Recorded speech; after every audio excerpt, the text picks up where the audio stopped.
Dewi dalam pasungan. Bagian 5. Melihat hal ini, dua kawannya berteriak marah. Satu melompat sambil ulurkan tangan, maksudnya hendak menjambak rambut sang dara. Satunya lagi dengan kalap sudah lebih dulu kirimkan tendangan ke dada Dewi. Gembel gila, mampus kau. Sang dara perdengarkan kembali suara tawanya yang melengking cekikikan. Bersamaan dengan itu, tangannya kiri kanan dijentikkan. 5 larik sinar hijau berkilat dari masing-masing tangan. Dan terdengarlah pekik dua pengawal berkepandaian tinggi itu. Tubuh keduanya terpental. Satu terlempar ke langkan rumah, satunya lagi terguling di halaman. Keduanya mati dengan cara yang sama. 5 bintik maut pada tubuh masing-masing yang kini berwarna hijau. Embok Guminten bekerja sebagai pelayan di rumah kediaman hartawan Tambak Jati Kalidiningrat. Dia merupakan satu dari 4 pelayan yang bekerja di situ dan yang paling lama, yakni seumur Yuniarti. Karena sejak kecil dia juga dipercayai untuk mengasuh Yuniarti, maka bagaimanapun keadaan sang dara, pelayan ini tak bakal bisa pangling.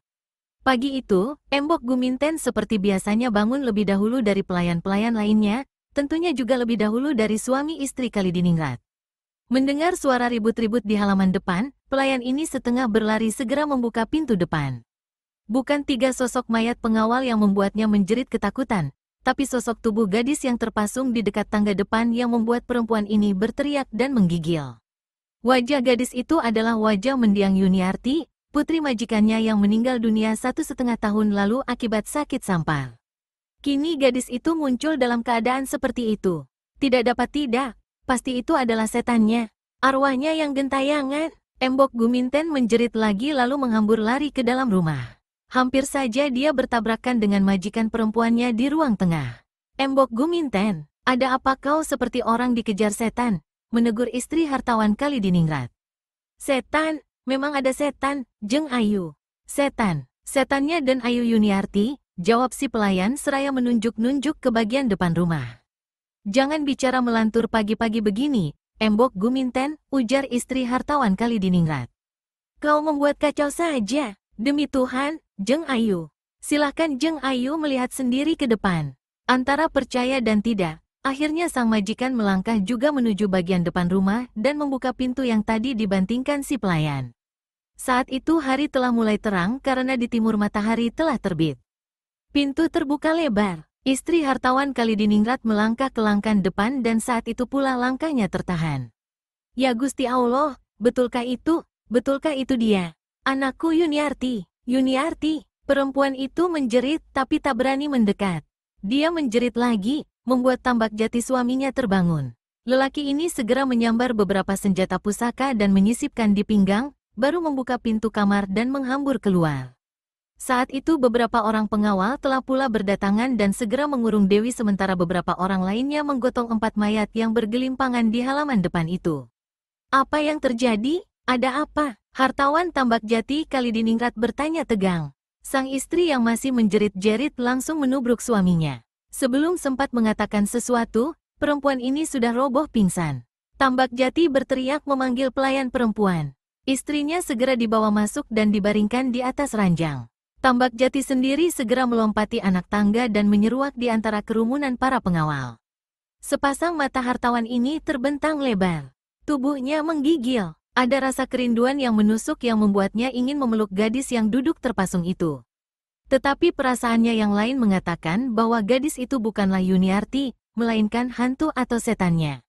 Namun apakah ada setan atau hantu yang menunjukkan diri seperti itu di pagi hari yang mulai terang itu? Untuk memperkuat hatinya, Tambak Jati pegang keris pusaka di pinggangnya.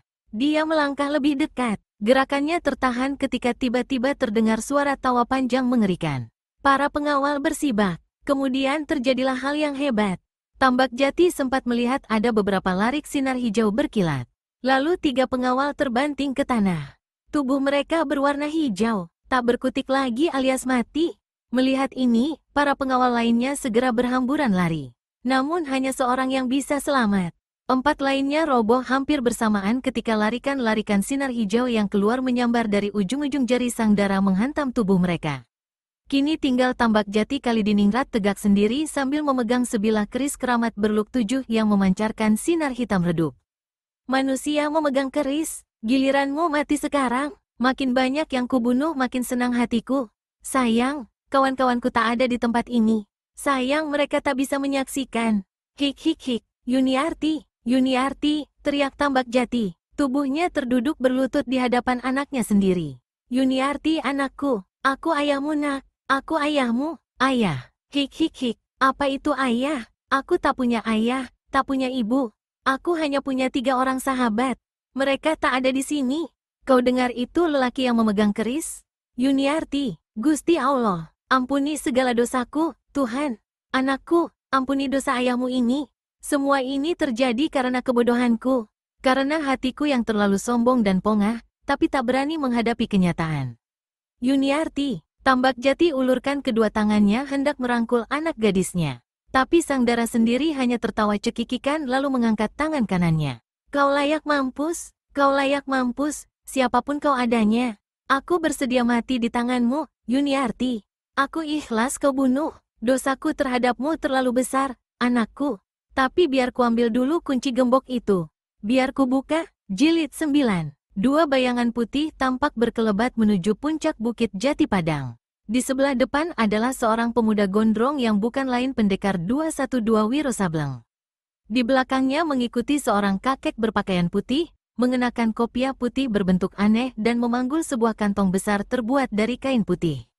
Di tangan kanannya, kakek ini memegang sebatang tongkat kecil. Sambil berlari, tongkat itu selalu diayunkannya kian kemari hingga pakaian dan kulit tubuhnya tidak sekalipun kena terkait duri pepohonan atau semak belukar.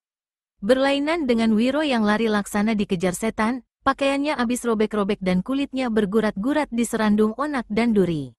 Begitu sampai di puncak bukit, murid Sinto Gendeng itu jadi terperangah dan memandang berkeliling sampai pandangannya membentur si kakek. Mana gadis cantik berotak tidak waras yang katamu dipasung di puncak bukit ini? Si kakek bertanya. Aneh, sahut Wiro. Apa yang aneh? Tanya si kakek. Lihat di bagian sana. Di situ sebelumnya berdiri pondok beratap rumbia itu. Kini hanya tampak tiangnya malang melintang. Lalu atapnya terhampar di sebelah sana. Gadis itu sendiri lenyap bersama lantai papan dan balok pasungannya. Kau tidak bergurau atau main-main padaku, anak muda? Si kakek bertanya dengan nada tidak enak. Disambar petir aku kalau berani mempermainkanmu, Raja Obat. 5 hari 5 malam aku mencari sahabatku si segala tahu. Dia menunjukkan tempat di mana aku bisa menemuimu. 1 minggu lebih aku mencarimu. Kalau ingin mempermainkan, mengapa aku mau bersusah payah mengadakan perjalanan jauh dan selama itu?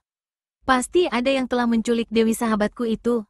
Si kakek gelengkan kepala, bau busuk di tempat ini, lalu dia menyambung. Dengar, anak muda, kalau ada yang menculik gadis sahabatmu itu, tentu membawanya bersama-sama balok pasungannya. Bukankah gadis itu katamu dipasung pada sebuah balok besar dan diikat dengan rantai besi? Aku tak tahu bagaimana kejadiannya tapi jelas sahabatku itu dilarikan orang. Celaka, kemana aku harus mencari? Ah, kasihan, gadis itu tak akan pernah bisa disembuhkan. Si kakek yang bergelar Raja Obat, bantingkan kantong besar yang dibawanya ke tanah lalu duduk di atas kantong itu. Tiba-tiba dia terlompat. Dari arah semak belukar sebelah kanan terdengar suara mendesis. Lalu muncullah 2 ekor ular kobra berwarna hijau. Sahabat-sahabatku, seru Wiro ketika melihat munculnya 2 binatang itu. Langsung saja dia mendatangi, berlutut di tanah dan ulurkan kedua tangannya.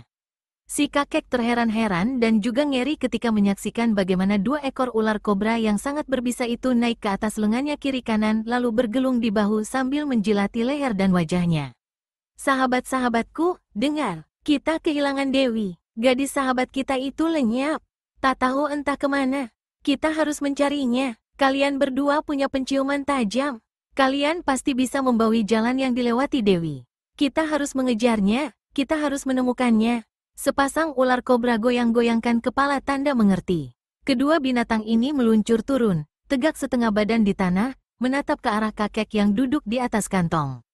Orang tua itu sahabatku, jadi sahabat kalian juga. Jangan diserang, dia Raja Obat yang akan menolong menyembuhkan Dewi. 2 ekor ular kembali goyang-goyangkan kepala, lalu turunkan tubuh dan meluncur ke arah semak-semak. Wiro memberi isyarat pada si Raja Obat dan berkata, ayo, tunggu apa lagi? 2 sahabatku itu pasti tahu ke arah mana perginya Dewi. Raja Obat geleng-geleng kepala tapi berdiri juga. Dunia ini sungguh aneh. Tapi hari ini baru aku tahu kalau ada ular berbahaya jadi sahabat anak manusia sepertimu. Dan pandai pula menjadi penunjuk jalan. Menjelang pagi, Wiro dan si Raja Obat semula menduga dua ular kobra itu akan membawa mereka memasuki kota raja. Ternyata sepasang binatang ini di luar kota raja membelok ke arah selatan. Kedua orang itu terus mengikuti sepasang ular yang meluncur di tanah, bergerak dalam kecepatan luar biasa. Di selatan kota raja, dua binatang itu masuk ke sebuah rumah besar berhalaman luas berumput. Saat itu hari telah terang tanah hingga baik si Raja Obat maupun Wiro dengan cepat dapat menyaksikan keadaan di tempat itu dengan jelas. Lebih dari setengah lusin mayat bergelimpangan malang melintang mulai dari pintu gerbang sampai tangga depan rumah besar. Dan di depan tangga itu pula, Wiro melihat Dewi duduk di atas papan tengah bersilat kata dengan seorang laki-laki yang dari ucapan orang itu jelas dia adalah ayah Dewi. Karena pikirannya yang tidak waras, si gadis tidak peduli siapa adanya lelaki itu bahkan siap untuk membunuhnya dengan pukulan maut larikan sinar hijau. Dewi, kami sahabat-sahabatmu datang, Wiro berseru. Seruan ini membuat Dewi hentikan gerakan tangannya. Hartawan Tambak Jati Kalidiningrat yang semula hendak masuk ke dalam rumah guna mengambil kunci gembok, hentikan gerakan langkahnya dan berpaling memperhatikan kedatangan dua orang tak dikenal. Namun dia mengerenyit ngeri ketika melihat dua ekor ular kobra yang sangat berbahaya meluncur di atas tubuh puterinya, memagut gadis itu dan menjilati wajahnya. Kalian datang, hatiku senang, ayo bawa aku pulang, anakku. Ini rumahmu, di sini tempat tinggalmu, hanya ke rumah ini kau akan pulang, Yuniarti. Manusia banyak mulut, namaku bukan Yuniarti tapi Dewi. Hai, tadi aku hendak membunuhmu. Biar ku teruskan maksudku, si gadis angkat tangan kanannya. Wiro cepat pegang lengan gadis itu seraya berkata, sahabatku, dengar. Kau tak boleh membunuh orang itu. Dia ayahmu, peduli amat, aku tidak punya ayah, dia harus kubunuh, Jangan bunuh, orang itu sahabatku, berarti sahabatmu juga. Dewi terdiam sesaat. Kau bohong, bentaknya tiba-tiba. Tidak, aku tidak bohong. Kau tak boleh membunuhnya. Dengar, ikuti kata-kataku. Nanti akan kubawa kau kembali ke pondok di Bukit Jati Padang. Pondok itu sudah dirusak orang-orang jahat. Aku sempat melihat sebelum aku tertidur. Aku akan buatkan pondok baru untukmu. Lebih bagus. Asal kau tidak membunuh lelaki yang memegang keris itu. Hik. Baiklah, aku menurut katamu. Sahabat, apakah kau masih suka ngompol seperti dulu?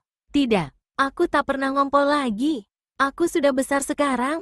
Kedua orang itu lalu tertawa terbahak-bahak sementara Tambak Jati tak habis pikir menyaksikan kejadian itu sedang si Raja Obat hanya bisa geleng-geleng kepala. Kalian ini siapa? Tambak Jati akhirnya bertanya. Bukan saatnya berbincang-bincang, menjawab Wiro. Lalu dengan suara lebih perlahan dia berkata, tadi kau hendak mengambil kunci gembok ini. Pergilah ambil, kawanku kakek tua bertopi putih itu akan mencoba menyembuhkan penyakit anakmu.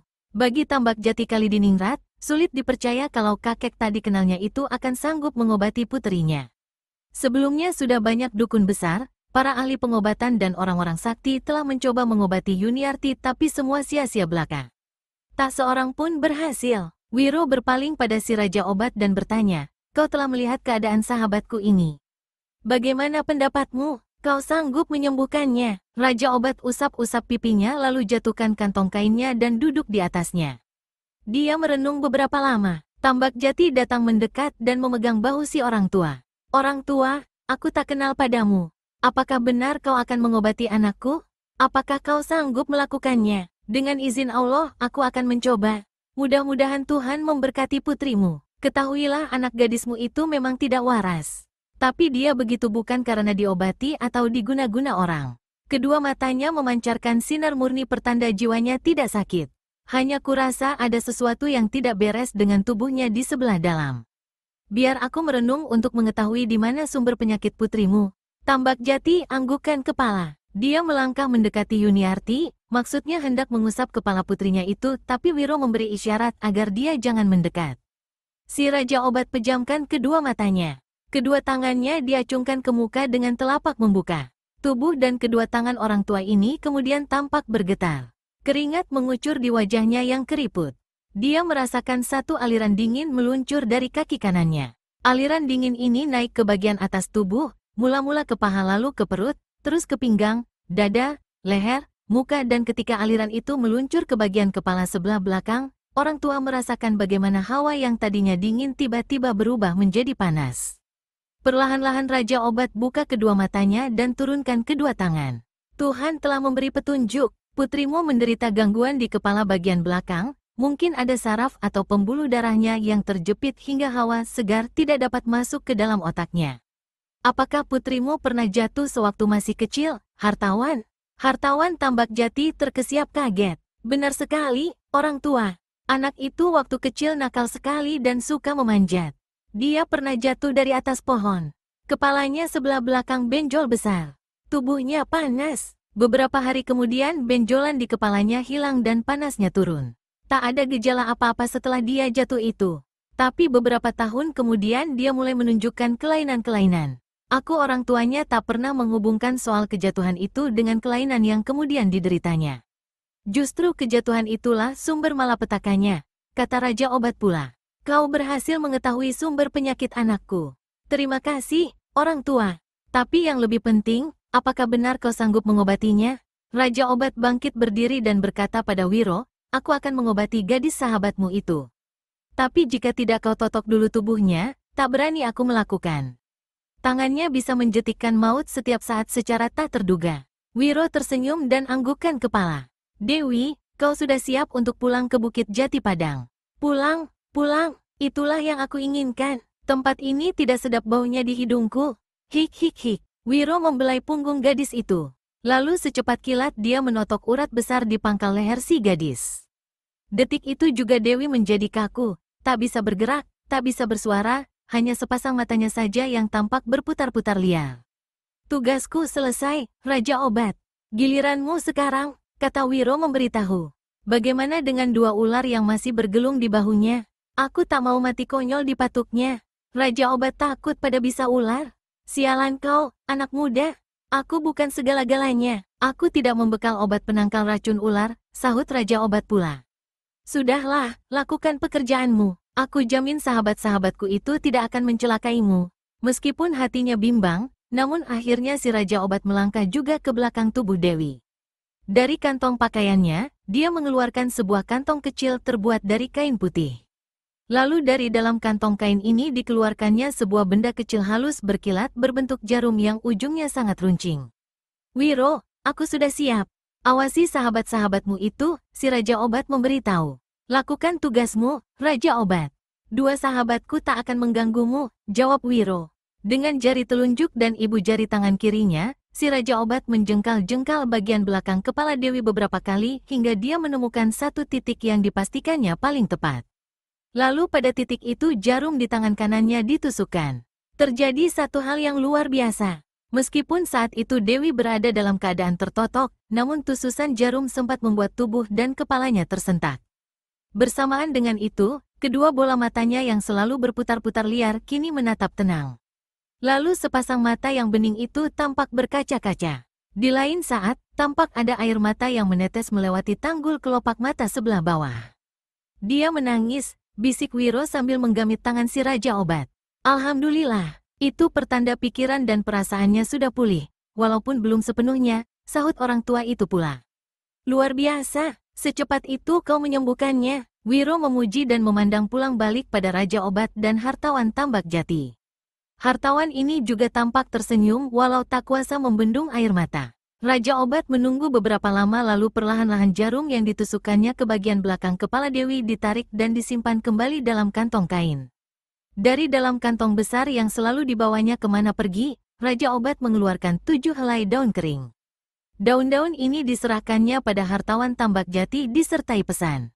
Godok 7 daun itu, minumkan airnya selama 7 hari berturut-turut pada putrimu. Mudah-mudahan kesembuhannya akan sempurna. Tambak Jati mengambil daun-daun itu lalu berkata, pertolonganmu besar sekali. Utang budi ini, jangan menyebut segala utang budi. Aku Raja Obat, memang tugasku berbakti untuk menyembuhkan segala macam penyakit.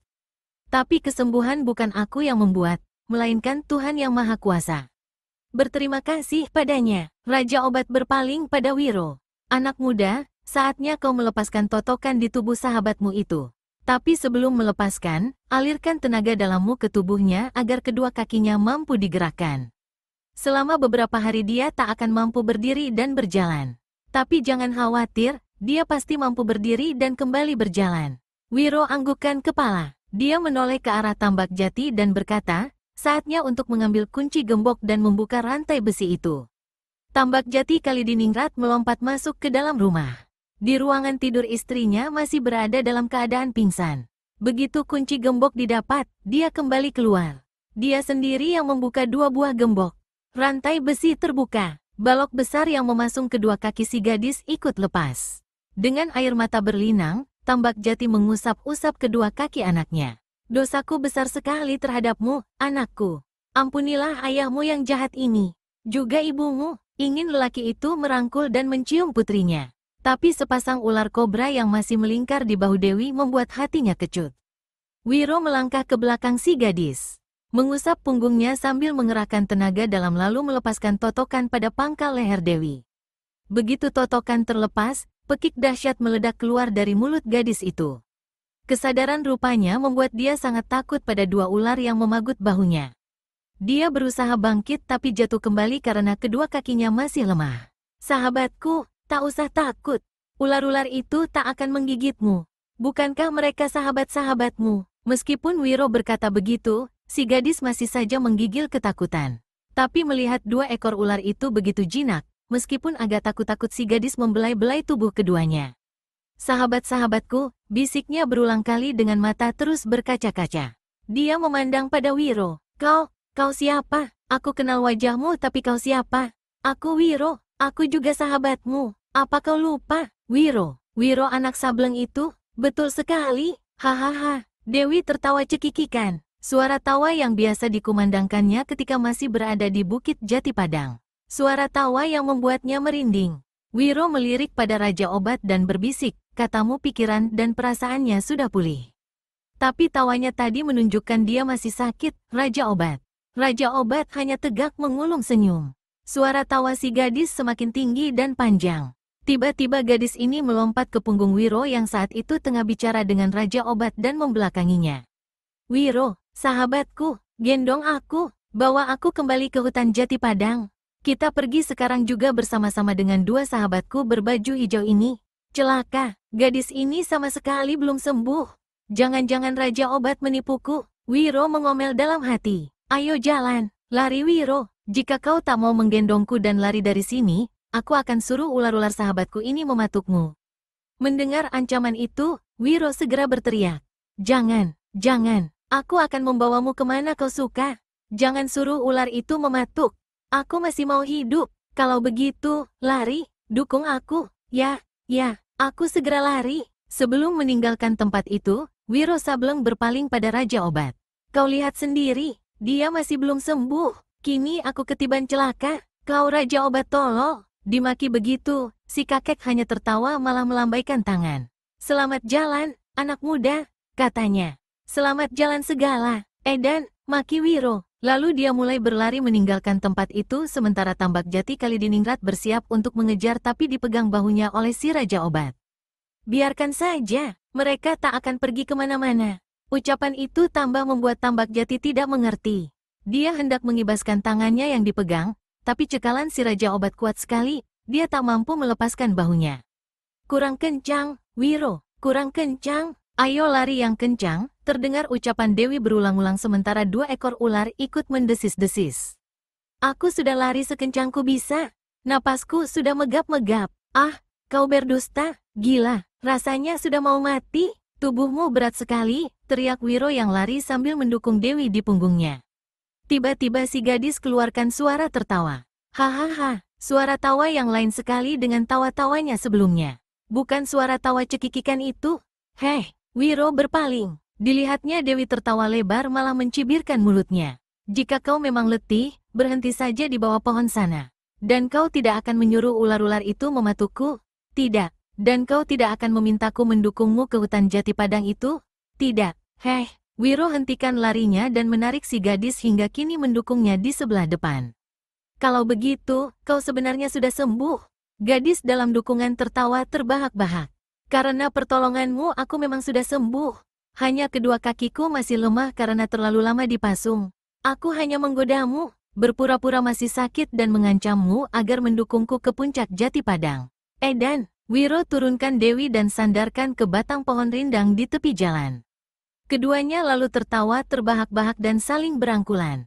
Sepasang ular kobra hijau mendesis-desis berulang kali seolah-olah juga ikut tertawa gembira.